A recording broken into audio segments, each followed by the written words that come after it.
जय जिनेंद्र, जय महावीराय नमः। विश्व की सबसे प्रसिद्ध और सुंदरतम नगरी, झीलों की नगरी, वहीं विश्व भर में प्रसिद्ध उदयपुर के जैन समाज के लिए एक महान अवसर आया है, पंच कल्याणक प्रतिष्ठा। दिगंबर जैन समाज द्वारा आयोजित ये पंच कल्याणक प्रतिष्ठा, जिसका आयोजन सेक्टर 11 स्थित जिनालय में आचार्य श्री शांति सागर जी की परंपरा में पंचम पटाधीश आचार्य श्री वर्धमान सागर जी के सानिध्य में आयोजित की जाएगी।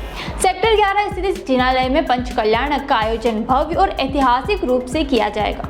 पंच कल्याणक प्रतिष्ठा का आयोजन दिनांक 21 मई से 25 मई तक किया जाएगा। वहीं 21 मई को गर्भ कल्याणक का आयोजन होगा, 22 मई को जन्म कल्याणक, 23 मई को तप कल्याणक, 24 मई को ज्ञान कल्याणक और 25 मई को निर्वाण कल्याणक। इस प्रकार 5 कल्याणक द्वारा ये प्रतिष्ठाएं पूर्ण रूप से संपन्न होगी, जिसमें भगवान की विशेष रूप से पूजा की जाएगी।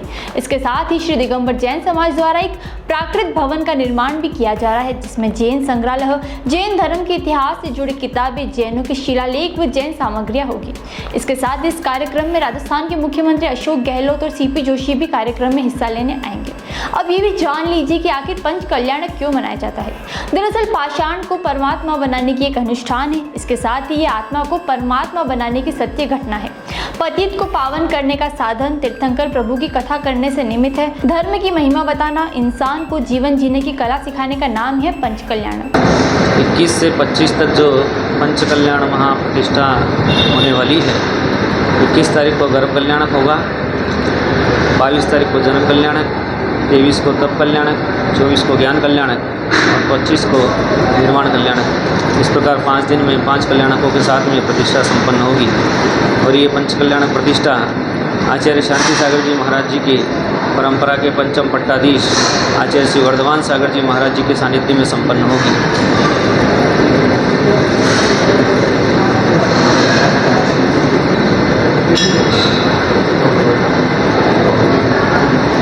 किस दिन क्या क्या कार्यक्रम सबसे पहले घट यात्रा का आयोजन होगा, उसके बाद में गर्भ कल्याण की क्रियाएँ होगी। गर्भ कल्याणक में भगवान की विशेष पूजाएं होती हैं। और जन्म कल्याणक के दिन भगवान का जन्म के साथ ही सुमेरु पर्वत पर शोभा यात्रा का आयोजन, यहाँ से लेकर जहाँ सुमेरु पर्वत की रचना होगी वहाँ शोभा यात्रा होगी। वहीं पर देवों के द्वारा, इंद्रों के द्वारा भगवान का अभिषेक होगा, जन्माभिषेक होगा। और उसके बाद सोदरवेंद्र वहाँ नृत्य करेगा और वापस उस बालक भगवान को लेकर के अयोध्या नगरी में वापस प्रस्थान होगा। इस प्रकार से जन्म कल्याण क्रिया संपन्न होगी।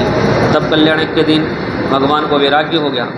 वैराग्य के भावों को देख करके लोकांतिक देव उस वैराग्य की स्तुति करने के लिए पधारेंगे और समस्त लोक में सूचना प्रसारित हो जाएगी कि ऋषभदेव भगवान को वैराग्य हो गया है।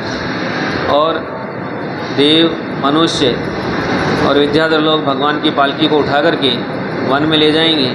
वहाँ पर भगवान पंचमुष्टि से कैसनोच करके पंच महाव्रत को धारण करेंगे। तो वो सामयिक संयम को ग्रहण करते हैं। उसके बाद जब तक उनको केवल ज्ञान नहीं होता तब तक भगवान मौन रहते हैं और निरंतर आत्म ध्यान में तल्लीन रहते हैं। जैसे ही केवल ज्ञान हुआ, केवल ज्ञान होने का मतलब है ज्ञानावरण, दर्शनावरणी, मोहनीय और अंतराय, ये 4 कर्मों का समूल नाश हो जाना। इसके नाश होने पर केवल ज्ञान, यानी जिसके बाद कोई ज्ञान शेष नहीं रह जाता, ऐसा पूर्ण ज्ञान प्रकट हो जाता है। और उसी समय सोदरवेंद्र आकर के कुबेर को आज्ञा देते हैं और सम्मोषण की रचना होती है। भगवान की दिव्य ध्वनि कीर्ति है। लोग उपदेश को सुनकर के मिथ्या भावों को छोड़ देते हैं और सम्यक भावों को ग्रहण करके लोक कल्याण के कार्य में लग जाते हैं। इसके बाद जैसे आयु का अवसान होने को आता है, उसके 1 दिन पहले या 2 दिन पहले वे योग निरोध करके एक स्थान पर निश्चित स्थित हो जाते हैं और वहीं पर अपने शरीर को छोड़कर सिद्धालय में विराजमान हो जाते हैं।